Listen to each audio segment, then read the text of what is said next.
Abbiamo queste 3 nuove positività per norovirus collegate al focolaio epidemico dell'ex ULS-7, ma definibili come focolaio familiare. Salgono così a 15 le persone colpite da gastroenterite virale risultate positive al norovirus.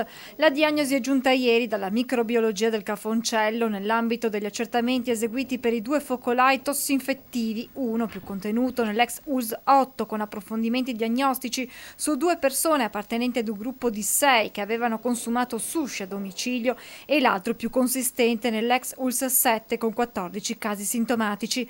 Per 10 di questi era stata eseguita la coprocultura risultata positiva al norovirus. Uno di questi 4 soggetti che non avevano eseguito la coprocultura perché era partito per la vacanza, un ragazzo, ha fatto la coprocultura nei giorni successivi, in questi giorni, è risultato positivo in quanto aveva una sintomatologia, come già abbiamo detto. Oltre a questo lui ha infettato i suoi 2 genitori. Norovirus poi riscontrato in un cibo consumato dai pazienti. Risultato poi positivo, a conferma del sospetto che già avevamo, nella insalata di alghe che avevano consumato presso un sushi del nostro territorio. Nel frattempo è stata diramata un'allerta internazionale relativa alla possibile presenza del norovirus in una partita di confezioni di insalata di alghe e mentre proseguono da parte dell'USL 2 i controlli nei ristoranti che propongono sushi della vicenda, come da protocollo sono stati informati la Regione e l'Istituto Superiore di Sanità.